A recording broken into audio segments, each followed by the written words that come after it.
dengan tanggapan soal solusi yang dilakukan pemerintah terkait pemindahan warga negara Indonesia dari Wuhan ke Natuna ini, Pak. Bapak melihat seperti apa, Pak? Jadi saya melihatnya solusinya itu sudah tepat ya.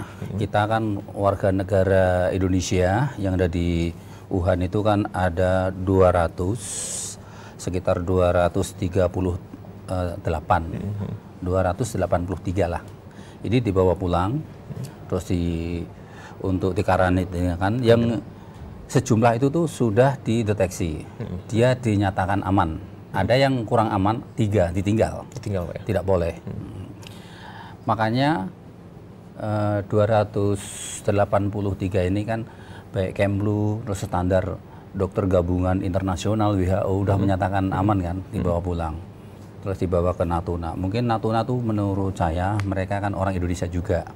Dan di sana kan masih disterilkan lagi. Betul. Di tempat tentara ya. Khusus. Itu artinya kan aman. Nah, menurut saya kalau masyarakat yang kita cintai juga yang ada di Natuna ya, baik pemerintah kabupaten, DPR-nya maupun rakyat sudah tidak apa-apa. Pemerintah sudah menyatakan aman, WHO juga menyatakan aman. Tapi apakah memang peralatan kesehatan dan juga deteksi di rumah sakit di sana itu memadai, Pak, di Natuna? Betulnya. Itu memadai sekali ya. Karena di situ sudah ditunjuk pemerintah yang notabene Menteri Kesehatan. Dia kan sudah punya ukuran-ukuran barometer ini aman. Makanya ditaruh sana aman. Dan itu di basis militer yang sudah disiapkan untuk orang 300 cukup juga. Nah, sudah aman semuanya, jadi gak masalah. Nanti selama 2 minggu, tadi kan saya rapat kerja dengan Menteri Kesehatan, saya dengarkan seperti itu. Ada nanti kalau sudah 2 minggu, sudah steril ya, steril lagi, sudah menyesuaikan dengan Indonesia, baru dikirim ke daerah masing-masing. Dan itu nanti kata Pak Menteri mau disosialisasi juga ke masyarakat, biar tidak kaget. Kayak Natuna tuh kan kaget tuh, gimana koordinasinya itu, kok sampai ada penolakan begitu, ya kan? Tadi saya mintanya sama Menteri Terawan tadi, Dokter Terawan ya, saya minta koordinasi yang baik Pak Terawan biar tidak gaduh. Karena ini WNI kita ini juga mahasiswa sehat itu. Betul. Makanya disuruh pulang Pak Presiden Jokowi dan masyarakat lainnya kan dalam rangka biar tidak tertular, mumpung belum tertular gitu kan, sehat ya sudah bawa pulang. Karena ini dari China sendiri kan dari dulu 40 meninggal ya, sekarang udah 300. Nanti kan ya, jalan terus itu, menakutkan ya. Itu. Nah, itu. Kebijakan ini dari Komisi 9 mendukungnya. Nah, ini Pak mungkin yang menjadi pertanyaan dari warga Natuna itu sendiri.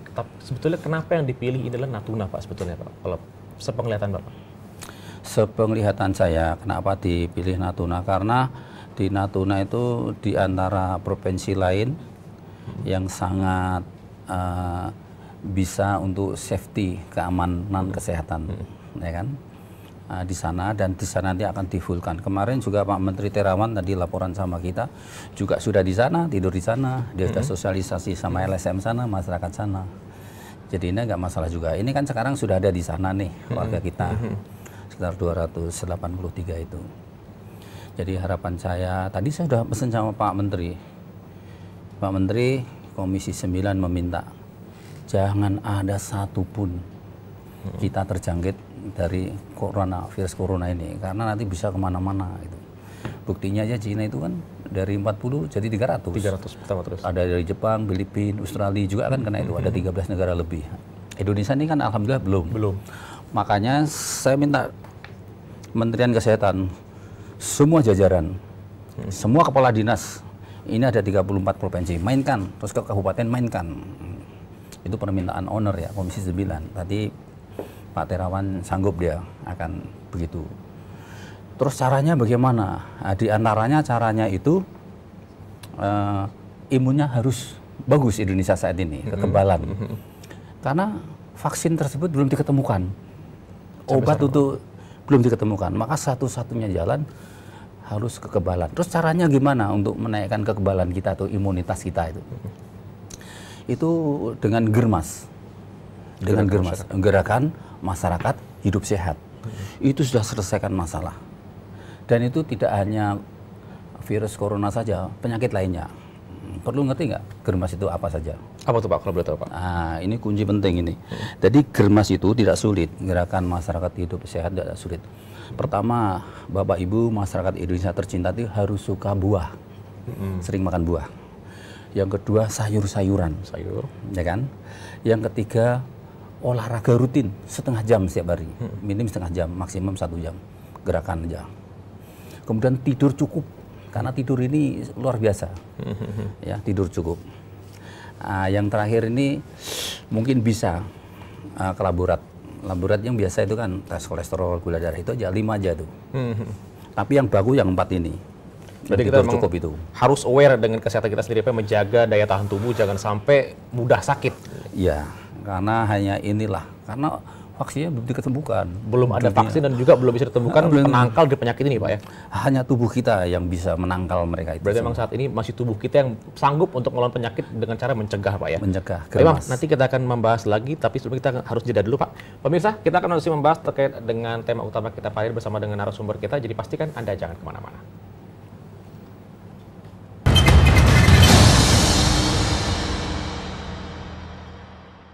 Mengenal lebih dekat sosok perempuan yang tangguh, serta kesehariannya dalam mengabdi dan mendedikasikan hidupnya untuk menyerap keluh kesah masyarakat. Simak inspirasinya bersama Perempuan Parlemen setiap Selasa dan Jumat pukul 10 waktu Indonesia bagian Barat, hanya di TVR Parlemen.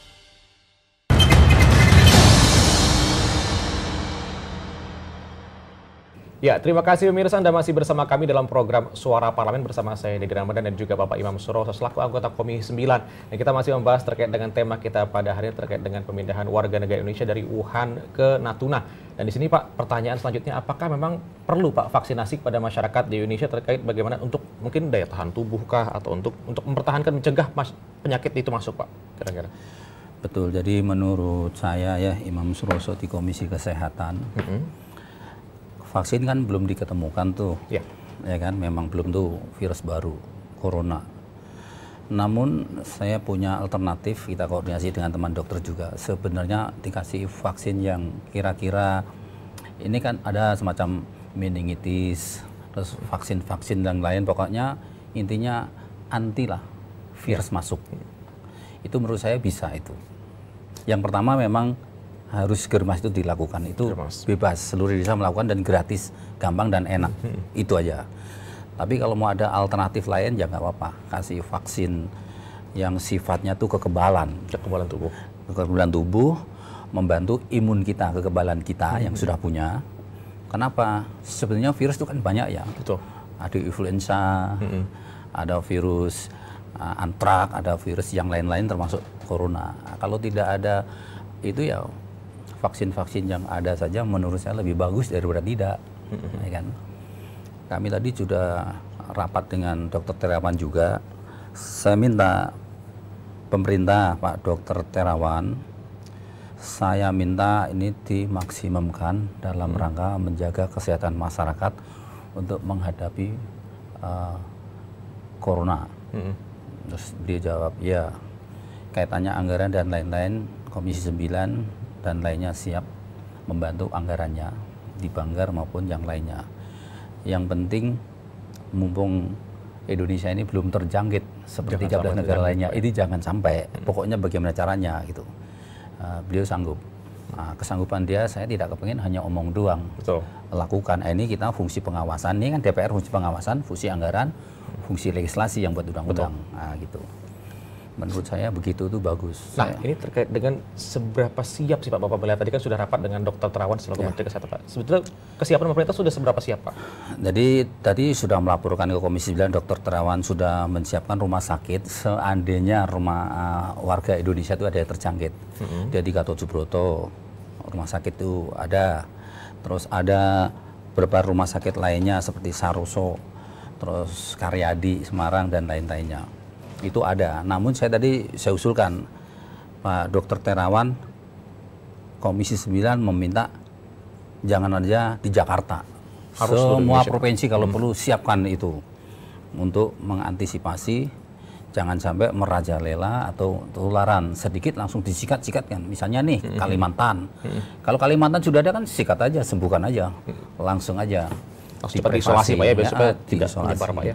Sumatera, Papua kalau perlu kasih itu, drop itu barang-barang, mau alkes, mau obat-obatan apa saja itu. Sepertinya tadi Terawan bilang ya. Makanya setelah ya terus saya catat pula, saya pantau, saya awasi. Jangan sampai seperti negara-negara lainnya itu keserang. Dan Komisi 9 akan terus mengikuti bagaimana sepak terjang dari Kementerian Kesehatan untuk bisa menanggulangi permasalahan ini Pak ya, terkait dengan Bina Natuna Pak ya. Betul. Kemarin kita mengadakan sidak 3 hari yang lalu Komisi 9. Ada sebagian di rumah sakit, sebagian di bandara. Saya ke bagian yang di bandara itu. Bagaimana itu Pak? Kesiapannya dia sudah menurut saya 80% persiapannya. Saya sih pengennya 90-100%. Masih ada kekurangan-kekurangan. Kira-kira kekurangannya di mana Pak, kalau boleh dikoreksi Pak? Ya kekurangannya tenaganya dikasih tambahan. Karena apa? Saya tanya, ini Bandara Soekarno-Hatta ini berapa? Sirkulasinya ternyata banyak loh, 40.000 satu kali 40.000. Di situ karyawannya yang untuk menangani itu kurang lebih hanya 6 aja, kan kurang gitu. Ya kan? Saya bilang ini kurang ini. Tolong dibedakan ya antara tidak ada kasus corona dengan ada kasus corona. Ini ada kasus. Sudah ngomong dari Kemenkes itu yang awal itu ya. Terus saya ngomong dari pihak bandara juga, kesehatan itu. Lengkapi semuanya. Nanti kita akan kesini lagi. Kalau enggak kita tegur tuh Kemenkes sama yang lainnya. Oh iya, nanti saya dan teman-teman Komisi 9 akan sidak lagi bagaimana seterusnya, karena itu menentukan sekali di bandara. Betul. Itu coba dari Cina, dari mana saja itu kan masuknya pintu gerbangnya kan di bandara itu, betul kan? Ini salah satu fungsi dari Komisi 9 untuk bisa mengawasi bagaimana kinerja dari Kementerian Kesehatan untuk bisa menangkal penyakit ini masuk ke Indonesia Pak ya. Iya, intinya itu penting itu. Bagaimana pemerintah Menkes itu jangan menangkal, benar-benar menangkal. Karena sudah satu kena nanti membias. Betul. Langsung tek disterilisasi kayak Mas Adi bilang, disosialis. Betul. Dan sosialisasi juga perlu juga. Ya. Biar rakyat itu ngerti. Kalau tanpa sosialisasi mah nggak tahu, ngertinya ada di TV, di koran, menakut-nakutan terus. Itu kan bahaya tuh. Nggak perlu ditakutkan, tapi prevasi, menjaga diri, dan diedukasi, tip-tip untuk kekebalan, imunitas ditingkatkan, hidup sehat bagaimana. Ini sangat perlu sosialisasi itu. Karena memang mencegah itu lebih baik daripada mengobati, dan mencegah itu memang harus dimulai dari diri kita sendiri. Dengan cara mungkin germas tadi, gerakan masyarakat hidup sehat Pak ya. Harus dikerjakan sampai tingkat kecamatan, kabupaten, desa. Seluruh lapisan masyarakat. Preventif pencegahan, betul Mas, sangat penting. Baik. Imam Suroso, terima kasih banyak Pak sudah hadir di studio Parlemen Pak. Terima kasih banyak atas waktunya. Terima kasih Mas Dadi yang ganteng. Semoga kita semua sukses, rakyat kita tidak kena corona ya. Betul, terima kasih Pak. Pemirsa, tadi sudah kita bahas bersama dengan narasumber kita pada hari terkait dengan tema utama kita pada sore hari ini. Dan berakhirlah sudah rangkaian acara Suara Parlemen edisi hari ini. Saya Dedi Ramadan dan juga Bapak Imam Suroso beserta kerabat kerja bertugas mengucapkan terima kasih atas perhatian Anda dan sampai jumpa. Pak, terima kasih banyak Thank Pak. you ya Mas.